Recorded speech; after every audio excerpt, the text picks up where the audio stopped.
उत्तराखंड में पहाड़ी पर बर्फबारी का क्रम जारी है, जिससे उत्तरकाशी में फिर से एक बार कड़ाके की ठंड महसूस की जा रही है। और वहीं बर्फबारी के कारण गंगोत्री हाईवे पिछले 12 घंटों से सुक्की से लेकर गंगोत्री तक बंद पड़ा हुआ है, जिस कारण उपला टकनौर के 8 गांव समेत गंगोत्री धाम और अंतर्राष्ट्रीय सीमा पर संपर्क जिला मुख्यालय से कट गया है। वहीं हर्षल घाटी में ना तो बर्फ़ के बीच बच्चे स्कूल पहुंचे, इसके अलावा पर्यटक भी बर्फ़ का खूब लुत्फ़ उठा रहे हैं, जिससे पर्यटन से जुड़े लोगों के चेहरे खिल गए हैं। केदारनाथ धाम सहित हिमालय की ऊंची पहाड़ियों पर बुधवार को भी बर्फबारी हुई, जबकि बीते दिनों भी केदारनाथ में अच्छी बर्फबारी हुई है। वर्तमान में केदारनाथ धाम में 6 फीट से अधिक की बर्फ़ जमी है।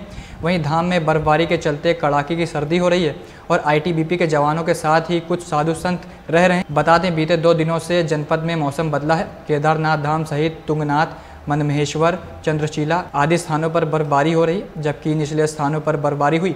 वहीं केदारनाथ धाम में सुबह से ही मौसम खराब रहा है। धाम में मंदिर सुरक्षा में तैनात आईटीबीपी के जवान बर्फबारी के बीच 24 घंटे सेवाएं दे रहे हैं। लगातार बर्फबारी में जवान मंदिर परिसर में तैनात हैं।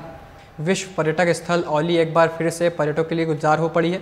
यहाँ आए दिन पर्यटकों की संख्या में भारी बढ़ोतरी हो रही है। पहाड़ों पर विगत 3 दिनों से मौसम का मिजाज बदला हुआ है, जिस कारण कई ग्रामीण इलाकों में झमाझम बारिश हो रही है।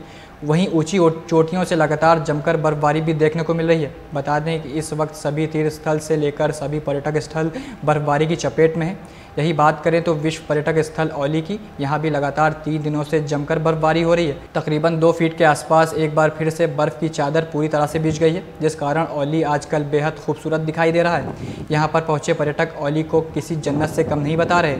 मैं तो एक ही चीज़ बोलता हूँ, कोई भी होली के अंदर घूमने के लिए आइए तो बहुत बेस्ट है। दिसंबर जनवरी में भी और बहुत अच्छा होली के अंदर बर्फ भी है, फुल एंजॉय हो रहा है हमारा और मजा भी। स्नोफॉल की आशा भी ऐसी लग रही है कि स्नोफॉल पड़ने वाला है और बहुत बढ़िया है सर। कोई भी आइए तो इधर आइए। बहुत बर्फबारी का इंतजार कर रहे हैं और ओली तो बहुत अच्छा है, सिटी भी अच्छी है, यहाँ के लोग बहुत ही अच्छे, सब एकदम जैसे कि लगता है कि हाँ नहीं कहीं आ गए, जन्नत है जन्नत ओली। लग रहा है जैसे कश्मीर में आ गए हैं। चारों तरफ बर्फबारी हो रही है, बहुत एंजॉय हो रहा है। चारों तरफ वादियाँ है, जैसे स्विट्जरलैंड में आ गए। बहुत ही सुंदर नज़ारा है, बहुत मज़ा आ रहा है। और हमने यहाँ बहुत सारी राइड्स की, स्केटिंग किया, वो स्लाइडिंग किया, बहुत सारे एंजॉय किया और डांस भी किया बर्फबारी में, एक दूसरे के ऊपर बर्फ डाला। बहुत ही आनंद आ रहा है, जैसे ओली तो हेवन है, मिनी स्विट्जरलैंड की जैसा लग रहा है। बहुत अच्छा, बहुत ही आनंद आया। बहुत बर्फबारी हो रही है, हम सब ग्रुप में पूरी तरह एंजॉय कर रहे हैं, बहुत मज़ा आ रहा है। अंदर लग रहा है, बहुत ही मज़ा आ रहा है। हमने फैमिली के साथ बहुत इंजॉय किया, हमने स्केट वगैरह भी किया, बर्फबारी भी हुई, और काफ़ी सारी राइड्स का मज़ा लिया। जैसे कि गुलमर्ग, सोनमर्ग एकदम बढ़िया लग रहा है, एकदम बहुत ही अच्छा लग रहा है। आने के बाद ऐसे लग रहा है कि मिनी स्विट्जरलैंड, स्वर्ग में आ गए। हम लोग तो ऐसे लग रहा है कि मीन्स आनंद तो बहुत ले रहे हैं, सब खेल रहे हैं, स्लाइडिंग कर रहे हैं, बच्चों के साथ एंजॉय कर रहे हैं, मैगी खा रहे हैं हम लोग यहाँ पे। सबसे बढ़िया तो यही है कि मैगी का मजा लो, जहाँ पे भी आ रहे हो आप मैगी खाओ।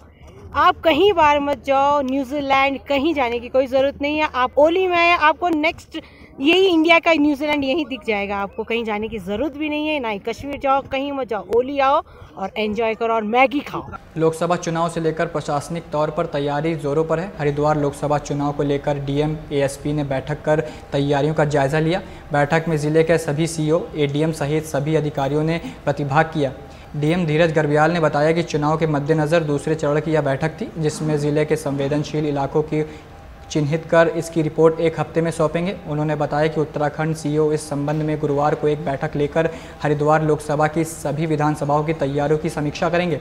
एएसपी प्रमोद डोभाल ने बताया कि वर्नेबिलिटी मैपिंग में बहुत जल्द पूरा कर इलेक्शन कमीशन की बैठक से पूर्व सौंप दिया जाएगा। देखें कि उसमें क्या तैयारियाँ हमारी होनी चाहिए। इसके दृष्टिगत हमारे जितने भी 11 AROs हैं, जितने COs हैं, ADMs, एडिशनल SPs और सारे SHOs और SOs, उन लोगों की एक मीटिंग हम लोगों ने की है कि कल के दिन में सेंसिटिविटी कितनी हमारे ज़िले में है और उसमें वल्नरेबिलिटी की जो मैपिंग हम लोग करते हैं उसमें क्या प्रोग्रेस है, इसको लेके हम लोगों ने मीटिंग की है। तो दूसरे चरण की मीटिंग आज थी हमारी। कल ये लोग और बैठेंगे, कल और परसों।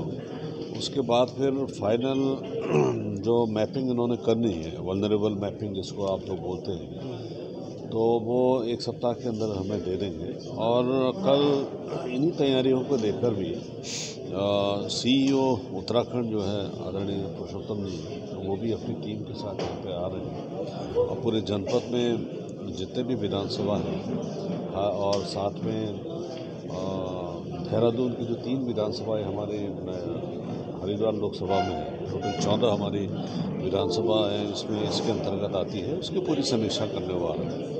देखिए, आज जिलाधिकारी महोदय और मेरे द्वारा जितने भी हमारे सेक्टर मजिस्ट्रेट्स हैं, पुलिस ऑफिसर्स हैं, इनके साथ एक मीटिंग ली गई थी जिसमें वल्नरेबिलिटी मैपिंग के संबंध में और जो आने वाला जो हमारा किस तरीके से आगे चीज़ों को हम लोगों को इलेक्शन में करना है उसकी तैयारियों को लेके की समीक्षा बैठक थी। और इसमें वल्नरेबिलिटी मैपिंग के लिए अभी क्योंकि अभी इनिशियल स्टेज पे ही हम लोग इस काम को कर रहे हैं और अगले 2-3 दिन में इसको हम लोग फाइनल करके इलेक्शन कमीशन की कल मीटिंग भी है, उससे पूर्व हम लोग इसको करेंगे। इसके अलावा हल्द्वानी के वनभूलपुरा में हुई हिंसा के बाद राष्ट्रीय अल्पसंख्यक आयोग के अध्यक्ष इकबाल सिंह लालपुरा 2 सदस्यीय टीम के साथ हल्द्वानी पहुंचेंगे। अपने दौरे के पहले दिन उन्होंने वनभूलपुरा के दंगा प्रभावित क्षेत्र का दौरा किया और वनभूलपुरा क्षेत्र में लोगों से मिलकर उनका हालचाल जाना। इसके बाद सर्किट हाउस काठगोदाम पहुंचकर अधिकारियों के साथ बैठक की और इस पूरे घटनाक्रम की अधिकारियों से विस्तृत जानकारी ली। बैठक में CM ASP के साथ ही कई अधिकारी मौजूद रहे। अब वो वनभूलपुरा के लोगों के साथ बैठक कर उनसे भी बातचीत करेंगे। बहुत सारे लोगों से बात करनी बाकी है। लोग माइनॉरिटीज़ के मन से डर, भय और इनइक्वालिटी की भावना ख़त्म हो, डिस्क्रिमिनेशन की भावना ख़त्म हो, इसके लिए माइनॉरिटी कमीशन काम करता है। भारत में माइनॉरिटी सबसे ज़्यादा सेफ है। ये देश है जहां 51 से लेके आज तक माइनॉरिटी पॉपुलेशन बढ़ी है। हर जगह माइनॉरिटी को मौका मिलता है। हम राष्ट्रपति भी बनते हैं, प्रधानमंत्री भी बनते हैं। ये ऐसा देश है, अगर कोई आदमी डिज़र्व करता है तो उसको उसका स्थान मिलता है। इसके मुकाबले में आप पाकिस्तान देखिए, वहाँ 22% माइनॉरिटी थी, आज 4% रह गई। बांग्लादेश का भी यही हाल है, यही हाल अफ़गानिस्तान का है। लेकिन किसी न किसी जगह कोई ना कोई इंडिविजुअल इंसिडेंट हो जाता है। जैसे अमेरिका जैसे भी जो डेवलप्ड कंट्री है, वहाँ पिछले 2 साल में सिखों के ख़िलाफ़ 218 केसेस रेशियल डिस्क्रिमिनेशन के हुए। तो ये झगड़ा यहाँ हुआ, कुछ लोगों की जान गई, तो ये बड़ा चिंता का विषय है। आगे के लिए ना हो, उसका क्या रास्ता निकलना चाहिए। हमने DM साहब से भी बात की है, SP साहब से भी बात की है। बड़े इंटेलिजेंट अफसर हैं, अच्छे अफसर हैं, इसको समस्या को हल करने की कोशिश कर रहे हैं। और हम भी इन सभी लोगों को मिलने के बाद जो इसको शांत करने के लिए होगा, ऐसी बातचीत हम उत्तराखंड के मुख्यमंत्री साहब से बात करेंगे। हरिद्वार के ऋषिकुल मैदान में 3 दिवसीय विकसित भारत संकल्प मेगा प्रदर्शनी की शुरुआत हो गई। राज्यसभा सांसद नरेश बंसल और लोकसभा सांसद रमेश पोखरियाल निशंक ने प्रदर्शनी का उद्घाटन किया। प्रदर्शनी में DRDO, ISRO और भारतीय मानक ब्यूरो समेत कई केंद्रीय एजेंसियों के साथ ही तमाम स्वयं सहायता समूह द्वारा स्टॉल्स लगाए गए। वहीं बड़ी संख्या में आए स्कूली छात्र छात्राओं ने भी प्रदर्शनी में प्रतिभाग किया। इतना ही नहीं, उत्तराखंड के मुख्यमंत्री पुष्कर सिंह धामी ने भी प्रदर्शनी के उद्घाटन का सत्र को वर्चुअली संबोधित किया। विकसित भारत संकल्प 2047 उसकी गाड़ियां गांव-गांव में गई। उसका मकसद था कि जो सरकार की योजनाएं हैं उनको सैचुरेशन तक पहुंचाया जाए, जिनको उसका लाभ नहीं मिला उसका लाभ मिले। और ये प्रदर्शनी इसलिए है कि 10 वर्षों में जो विकास के काम हुए हैं, अनुसंधान के काम हुए हैं, वैज्ञानिक क्षेत्र में, विज्ञान के क्षेत्र में, कृषि के क्षेत्र में, उद्योग व्यापार के क्षेत्र में, सेल्फ हेल्प ग्रुप के क्षेत्र में, प्रत्येक क्षेत्रों में जो हुए हैं उनमें से कुछ को चुन करके उनको हमारे बच्चों को और बड़ों को सबको दिखाना, समझाना। ये मेगा प्रदर्शनी का आयोजन किया गया विकसित भारत के संकल्प के साथ, और इसमें हज़ारों बच्चे लगातार उसको देख रहे हैं। DRDO के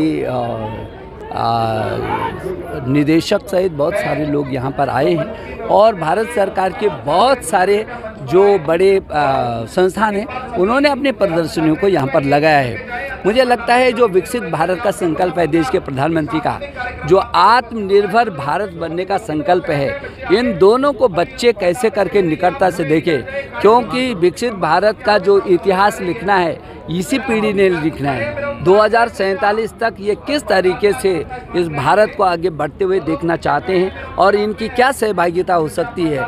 तो ये जो मेगा प्रदर्शनी आज लगी है, इसका यहाँ के हरिद्वार के लोग इसका आनंद ले रहे हैं। बिंदुखत्ता को राजस्व गांव बनाए जाने सहित 10 सूत्रीय मांगों को लेकर बिंदुखत्ता संघर्ष समिति ने विशाल प्रदर्शन करते हुए बिंदुखला शहीद स्मारक से लालकुआं तहसील तक रैली निकालकर प्रदर्शन किया। इस दौरान पूर्व मुख्यमंत्री हरीश रावत, उप नेता प्रतिपक्ष भूषण कापड़ी, हल्द्वानी विधायक सुमित हिदेश, पूर्व विधानसभा अध्यक्ष व विधायक गोविंद सिंह कुजवाल, भाकपा माले नेता इंद्रजीश मैकुश सहित बड़ी संख्या में दिग्गज नेताओं ने शिरकत की। वहीं पूर्व सीएम हरीश रावत ने कहा कि वह पहुंचे कांग्रेस के तीनों विधायक विधानसभा में बिंदुखला की राजस्व गांव बनाए जाने की प्रस्ताव रखेंगे। साथ ही हम भी 27 फरवरी को विधानसभा के बाहर इन्हीं मांगों को लेकर धरना प्रदर्शन करेंगे। यही कहना चाहूँगा कि ये सरकार जो है झूठ का पुलिंदा लेके आगे बढ़ रही है और ये झूठ की सरकार है। ये झूठ बोलने के अलावा इनका और कोई काम नहीं है। इसी हल्द्वानी में कहीं भी देखिए आप, आज तक इन्होंने 408 की कितनी घोषणाएं की थी, जो कि मीडिया के अंदर ही पेपर से आता है और सामने आता है। आज तक उसमें से 3-4 घोषणाएं पूरी हुई हैं। ऐसे बिंदुखत्ता का हम बार बार इनको राजस्व गाँव के लिए बार बार इनको ज्ञापन देते आ रहे हैं, लेकिन इस पर कोई अमल नहीं हो रहा है। इसलिए आज हमें पुनः फिर इस कार्रवाई को करना पड़ा, जिससे सरकार सोई हुई सरकार को जगा रहे हैं और साथ ही गौला में तटबंध हैं। ये सरकार अक्टूबर से जून तक 9 महीने होते हैं, लेकिन तब तक तो सोई रहती है। और जब जुलाई अगस्त में पानी बढ़ जाता है गौला नदी में, तब उस समय ये सरकार जेसीबी लेके जाते हैं, इनके जनप्रतिनिधि वहाँ पर जाते हैं और बड़े फोटो खिंचवाते हैं और दुनिया में उसको वायरल करते हैं। दुनिया के लोग समझते हैं कि लालकुआं का एक विधायक ऐसा है, जनप्रतिनिधि ऐसा है, जो कि अपनी जान के परवाह किए बिना जेसीबी को नदी के अंदर डाल रहा है, लोगों को बचा रहा है। लेकिन ऐसा है नहीं, ये लोग सब झूठ बोलते हैं। आजकल कहाँ सोए हैं? आजकल तटबंध बनाने का समय है, लेकिन ये सोए हुए हैं। अब ये जुलाई के महीने में बाहर निकलेंगे ताकि उस पैसों का बंदर बांट हो सके और उसका कोई शनाख्त भी न रहे, वो आपदा में दिखाई जा सके। ये इनकी कार्रवाई है। और हम यहाँ पर जो या आवारा पशुओं के बारे में और इनके बारे में हम लोग सरकार को ज्ञापन प्रेषित कर रहे हैं। ये आप मीडिया के माध्यम से और आप लोगों से ये गुजारिश है कि इन आवाज़ को आगे बुलंद करें। और आपका गाँव बनाने की मांग दशकों से चली आ रही है। लोग इस बात के लिए संघर्ष कर रहे हैं कि उनको ज़मीन का मालिकाना हक मिले और लगातार इस बात की उपेक्षा हो। अब ये जो डबल इंजन की सरकार आई है, जिसको कि 1 दशक पूरा होने को है, और जिसने लोगों को आश्वासन दिया कि जो कुछ सिंगल इंजनों से नहीं हो पा रहा है वो दिल्ली का और देहरादून का इंजन मिल जाएगा तो सब होगा। लेकिन आज के दिन पर लोगों वर्षों से वन भूमि में बसे हुए लोगों को उजाड़ने का षड्यंत्र रचा जा रहा है। लोगों में धर्म के आधार पर फूट डाल करके उनको उजाड़ने की कोशिश की जा रही है। तो हम ये कहना चाहते हैं कि जितने वन ग्रामों में बसे हुए लोग, वनवासी लोग हैं, खत्तों में बसे हुए लोग हैं, या नजूल की ज़मीन पर भी बसे हुए जो लोग हैं, जो दशकों से उस पर बसे हुए हैं, तो उनको रेगुलराइज किया जाना चाहिए, उनको भूमि का मालिकाना हक मिलना चाहिए। और ये जो धर्म के नाम पर फूट डालने की कोशिश है, असल में ये किसी धर्म के खिलाफ की बात नहीं है, यह गरीब विरोधी अभियान है। और इस अभियान के ज़रिए जो केंद्र में बैठी हुई सरकार है, राज्य में बैठी हुई सरकार है, उसकी जंगलों की बेशकीमती ज़मीन पर नज़र है, उसकी नजूल भूमि की जो बेशकीमती ज़मीन है उस पर नज़र है, और यहाँ तक कि कैंटोनमेंट की ज़मीनों पर भी उस सरकार की नज़र है। फ़ौज के कैंटोनमेंट में जो ज़मीनें हैं, तो ये जो ज़मीन हड़पने का खेल है और उसके लिए जो बुलडोज़र पराक्रम ये सरकार दिखाने की कोशिश कर रही है, तो हम ये निवेदन करना चाहते हैं कि लोगों को बिंदुखत्ता को राजस्व गांव का दर्जा मिले, तमाम खत्तों में खत्तावासियों का उत्पीड़न बंद हो, वनवासियों। ये डबल इंजन की ये गूंगी बहरी सरकार है, ये सिर्फ राजनीति करती है। इनका कोई उद्देश्य नहीं है कि जो लोग भूमिहीन है, जो लंबे समय से मतलब 4 पीढ़ियों से किसी जमीन पर बैठे, उन्हें भूमिधरी अधिकार दिया जाए। बिंदुखत्ता एक बड़ा गांव है जहां कुमाऊं मंडल के लगभग सभी क्षेत्रों के लोग आकर पिछले 50-60 साल से बसे हुए हैं और उनकी मांग है कि इसे राजस्व गांव बनाया जाए। भाजपा चुनाव के टाइम पे तो आती है, डबल इंजन का सरकार है, कहती है हम काम करेंगे, लेकिन उसके बाद गायब हो जाती है। आज केंद्र में भारतीय जनता पार्टी की सरकार, राज्य में भारतीय जनता पार्टी की सरकार, यहाँ से सांसद भारतीय जनता पार्टी के हैं, जो मंत्री भी हैं। पिछली बार भी यहाँ से सांसद जो थे वो जो है केंद्र में उन्हीं की सरकार थी, लेकिन कोई पहल नहीं हुई। तो ये इसके करनी और कथनी में फर्क है। इससे साफ पता चलता है कि जो भारतीय जनता पार्टी की सरकार है वो संवेदनहीन है। और हम सब लोग यहाँ आए हैं, बिंदु खत्ता के लोगों को समर्थन दे रहे हैं और हम इस लड़ाई को लड़ने का काम करेंगे। इकट्ठा है, हम भी इनके हुंकार के साथ इनकी शरीक होने के लिए आए हैं और मुख्यमंत्री से आग्रह कर रहे हैं कि वो बिंदु खत्ता को जो अवैध कब्जे घोषित किया गया है उस कागज को फाड़ें और उसके लिए क्षमा मांगें राज्य के बिंदु खत्ता के लोगों से और दूसरे खत्ते गोटू के लोगों से। और हमने दो जिम्मेदारियां अपने उससे ली हैं। एक तो हमारे जो विधायक यहाँ आए थे दोनों, ये लोग जो है विधानसभा में इसका प्रस्ताव लाएंगे कि बिंदु खत्ता को राजस्व गांव बनाया जाए। और हम लोग 27 तारीख को बाहर विधानसभा के बाहर मैं हरीश दुर्गापाल जी, गोविंद सिंह गुंजवाल जी, इंद्रेश मैखुरी जी और दूसरे लोग जो है जो भी यहाँ से आ सकेंगे सब लोग जो है वहाँ धरने पे लोगों के साथ छलावा किया। इसमें इतने लंबे समय तक ये कहते इतने लंबे समय से यही कहा गया कि अब किसी बन जाएगा करके, क्या कहते रहेंगे इस बार? ये धोखा है और भाजपा की नियत, उनकी कथनी और करनी का जो अंतर है वो इससे स्पष्ट हो जाता है। कॉर्बेट नगरी रामनगर में बीते 10 फरवरी ग्राम ढेला निवासी कला देवी को बाघ ने मौत के घाट उतारने पर सांसद प्रतिनिधि इंद्र रावत ने अपने समर्थकों के साथ धरना दिया। वहीं धरना देने के बाद वन विभाग हरकत में आया और कॉर्बेट टाइगर रिजर्व ने रामनगर डेला मीटर मार्ग के साथ ही ढेला गांव के अंतर्गत संपर्क मार्गों के आसपास उग रही झाड़ियों का कटान का स्वयं कार्य शुरू किया। ग्रामीण क्षेत्रों में लगातार बाघ का आतंक फैला हुआ है और 2 दिन पहले मेरे द्वारा ग्राम सभा ढेला में बाघ को पकड़ने को लेकर धरना दिया गया था और उस बीच कॉर्बेट के डायरेक्टर साहब वहां पर धरने पर आए थे और मेरे द्वारा वहां पर उन्हें यह भी निर्देश दिया गया कि जो है झाड़ियां काफ़ी मात्रा में हैं और बाघ का आतंक फैला हुआ है, वो झाड़ी काटने के लिए उन्हें निर्देशित किया गया और आज जो है वो झाड़ियां कट चुकी हैं और बाघ भी पकड़ा गया है। ये कॉर्बेट प्रशासन के साथ ग्रामवासियों ने उनकी मदद करी और उसी सहयोग से आज बाघ भी पकड़ा गया है। और ऐसे ही जहां पर झाड़ियां बहुत सारी झाड़ियां रास्तों में हैं और झाड़ियां काटने के लिए उन्हें और भी निर्देश दिया गया। हरिद्वारी कोतवाली क्षेत्र के चमगादड़ टापू पर विगत 8 दिसंबर को एक 6 साल के मासूम बच्चे की निर्मम हत्या कर दी गई। वहीं अंजाम देने वाले आरोपी को देर रात चमगादड़ टापू पर पुलिस के साथ मुठभेड़ हो गई, जिसमें पैर में गोली लगने के कारण आरोपी गंभीर रूप से घायल हो गया।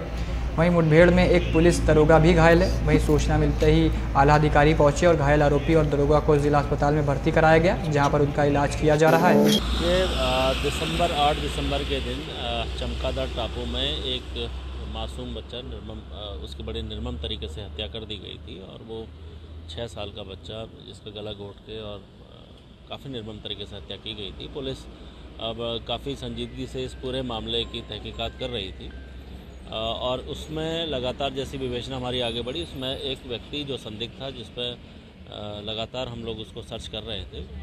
आज जब हमारी लोकल जो टीम है उसको CIU यूनिट को और कोतवाली की टीम को पता लगा, उनके द्वारा जब इसकी कॉम्बिंग की गई, सर्च चलाया गया तो ये चमगादड़ टापू के पास में इसके द्वारा पुलिस के बचने के प्रयास में पुलिस टीम से फायरिंग करके निकलने की कोशिश की, जिसमें पुलिस ने इसको मुठभेड़ में इसको अरेस्टिंग करी है और उसमें हमारा एक पुलिस का जवान सब इंस्पेक्टर पवन डिमरी उसको वो भी घायल हुआ है।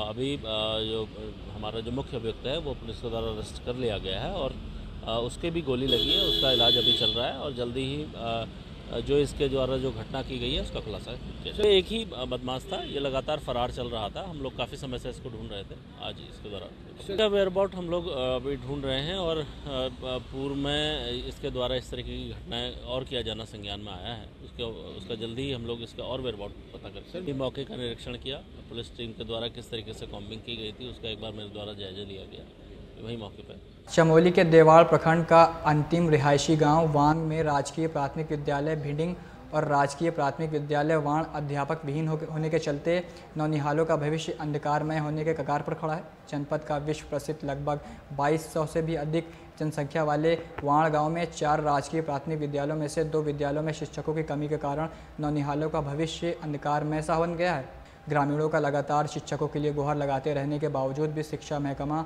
घोर लापरवाह बना हुआ है। हमारे राजकीय प्राथमिक विद्यालय भिडिंग में जहाँ पर कि अभी 23 छात्र अध्ययनरत हैं, वहाँ पर एक भी गुरुजी नहीं है, जो कि जुलाई में उनका स्थानांतरण हो गया था। और बीच में हमने कई बार शासन प्रशासन को अवगत कराया, इसके बारे में जानकारी दी। और आज भी हम लोग थराली तहसील में एसडीएम साहब से मिले और उनको हमने ज्ञापन दिया है, एप्लीकेशन दी है। तो उन्होंने हमें यही सुझाव दिया है कि जल्द से जल्द इस पर कार्रवाई होगी और हम लोगों को राजकीय प्राथमिक विद्यालय भिड़ी में टीचर मिल जाएगा। अगर वहाँ पे अभी भी जो है इतना कुछ करने के बावजूद भी अगर हमको वहाँ पे गुरुजी नहीं मिलते हैं राजकीय प्राथमिक विद्यालय भिड़ी में, तो हम सारे अभिभावक सहित बच्चे लेके हम जो है तहसील थराली में जो है धरना प्रदर्शन करेंगे। और इसका अवसर जो है हम चुनाव बहिष्कार भी करेंगे। आने वाले समय में जो चुनाव होने जा रहे हैं इसका अवसर चुनाव पर भी पड़ेगा और हम बहिष्कार करेंगे चुनाव का। हमें एक सर दें, जो ये सर हमें पढ़ाने आते हैं ये दूसरे स्कूल से आते हैं, तो वहाँ पे भी बहुत दिक्कत है। हम बच्चों का भी भविष्य खराब होता है, उन बच्चों का भी भविष्य खराब हो रहा है। तो हम शासन प्रशासन से ये मांग करते हैं कि हमें एक परमानेंट सर दें। ये सर चाहिए जो परमानेंट भी रह सकते हैं, वो आने में आधा टाइम उनका लग जाता है, ढंग से हमारी पढ़ाई नहीं हो सकती है। हम शासन प्रशासन से कहते हैं कि हमको नए साल दें। अध्यापकों के बारे में ये है कि हर टाइम पर जो है कि यहाँ पर हर 6 महीने में साल भर में जो है कि अध्यापक बार बार ट्रांसफ़र होते रहते हैं, और जब ट्रांसफ़र होता है तो फिर 6 महीने तक कोई अध्यापक नहीं आते हैं। यहाँ पे 25 से 30 बच्चे जो है कि हर रोज़ पाठ्यक्रम के लिए आते हैं, स्कूल में पठन पाठन के लिए आते हैं। बच्चों को जो है कि वो शिक्षा उच्च स्तरीय तो रहा दूर, न्यूनतम स्तर की भी कोई शिक्षा नहीं मिल पाती है। तो बच्चे जो है हमारे आगे भविष्य के लिए जो है कि अगले क्लासों में जब जाते हैं तो वो बड़े परेशान हो जाते हैं, और उसके बाद हमारे बच्चे जो की त्यों स्थिति बनी रहती है। अध्यापकों का मेन न आने का कारण ये है कि सरकार जो है कि मनमाने तरीके से उनको इधर उधर भेज देती है। कभी इलेक्शन आता है, कभी कुछ आता है, कभी कुछ आता है, कभी नवनिर्माण आते हैं। तो एक अध्यापक के बस का नहीं है स्कूल चलाना। और एक भी जो है कि यहाँ पे जो है कि 6 महीने साल भर 9 महीने ऐसे जो है कि अध्यापक ही नहीं रहते हैं। बहुत बहुत धन्यवाद आपके लिए जो आप यहाँ पर हमारे साथ बहुत ये बच्चों के साथ बहुत खिलवाड़ हो रहा है। पिछले 6 महीने से यहाँ पर जो कि अध्यापक नहीं हैं, व्यवस्था पे आ रहे हैं। व्यवस्था पे भी ऐसी जगह से आ रहे हैं जिस विद्यालय में 70 बच्चे हैं, वहाँ पर भी एक अध्यापक से वहाँ काम चल रहा है, और वहाँ के बच्चों का भी भविष्य खराब हो रहा है और यहाँ के बच्चों का भी भविष्य खराब हो रहा है। पहले तो यहाँ 2 दिन 4 दिन के लिए व्यवस्था पे आ रहे थे, उसके बाद पिछले लगभग 4-5 महीने से वो परमानेंट यहाँ पर व्यवस्था पर है। हमने आगे अधिकारियों से बात की, कुपेश्वर की, पौड़ी तक बात की, लेकिन यहाँ के विद्यालय के बारे में कोई संज्ञान में नहीं लिया गया है। इसलिए हम अधिकारियों से, खंड के अधिकारियों से, सभी अधिकारियों से निवेदन करते हैं कि कृपया इस विद्यालय के बारे में, इन बच्चों के भविष्य के बारे में जरा कुछ न कुछ सोचें। धन्यवाद।